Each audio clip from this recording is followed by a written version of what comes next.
Tauruses for an attack on Russian territory using not only equipment, but also using Bundeswehr officers, this raises great questions. Everyone knows that if this happens, it will not affect the course of hostilities. This is out of the question, but our relations with everyone will be ruined.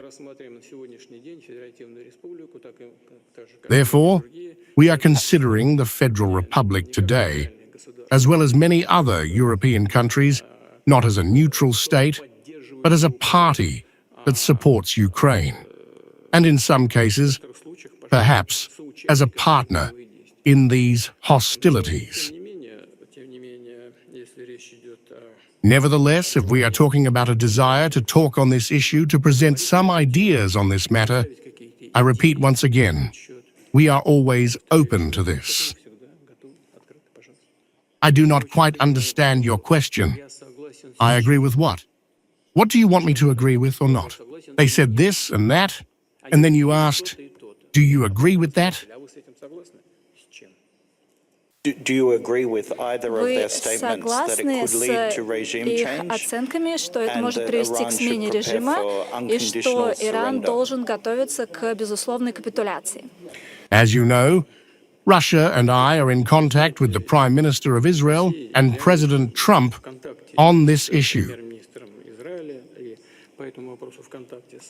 We always need to look at whether the goal is achieved or not at the beginning of something. We see that today in Iran, despite all the complexity of the internal political processes, we know about this, and I think there is no point in going deeper, but there is still a consolidation of society around the country's political leadership. This is almost always the case, and Iran is no exception. This is the first point. The second point, which is very important and everyone is talking about this, I will only repeat what we know and hear from all sides. These underground plants exist, nothing has happened to them. In this regard, I think it would be right for all of us to look for ways to end hostilities and find ways to reach an agreement with all participants in this conflict in order to ensure the interests of Iran, on the one hand, including peaceful nuclear activities, of course. I mean both peaceful nuclear energy and peaceful nuclear energy in other spheres, as well as to ensure Israel's interests in terms of the unconditional security of the Jewish state. This is a delicate issue, and of course, we need to be very careful here. But in my opinion, such a solution can be found in general. As you know, at one time, we intercepted a project in Iran which was carried out by German companies and completed the Bucha nuclear power plant. The German companies left, and the Iranians asked us to continue.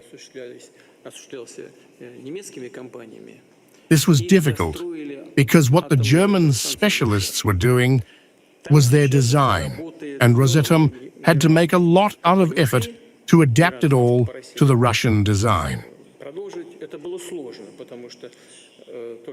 Nevertheless, we did it, and this unit is working, and it is working successfully. We have signed a contract for the construction of 2 more units. The work is underway, and our specialists are on site.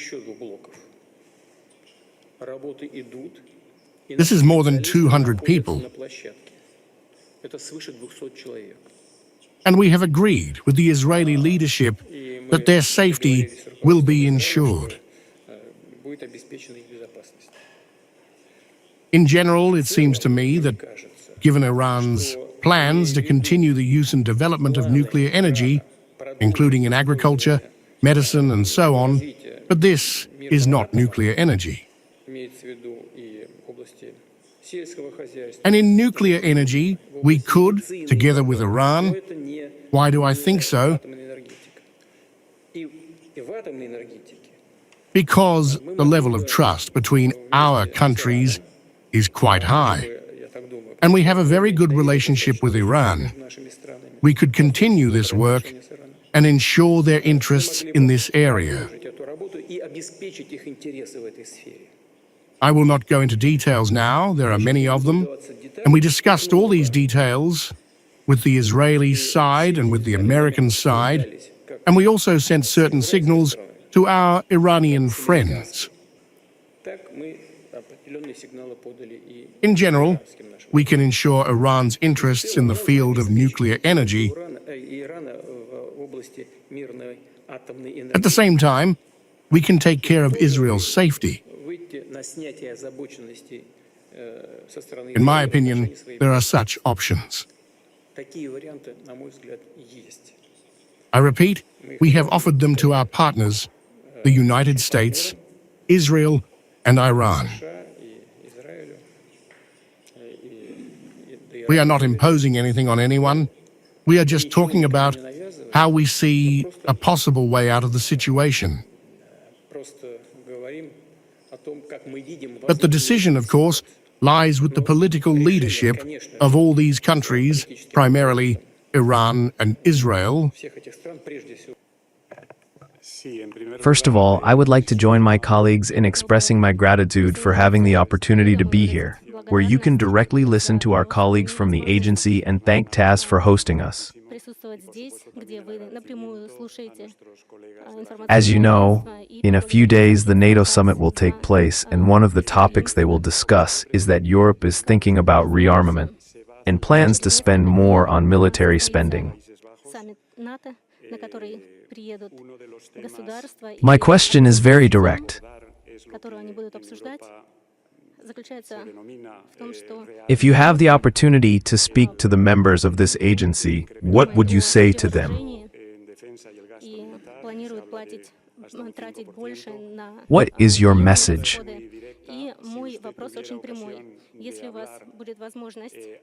What is the task?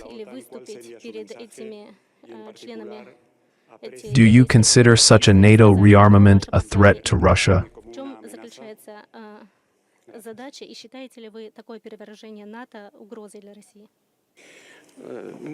We do not consider any NATO rearmament a threat to the Russian Federation, because we are self-sufficient in terms of ensuring our security, and we are constantly improving our armed forces and our defensive capabilities.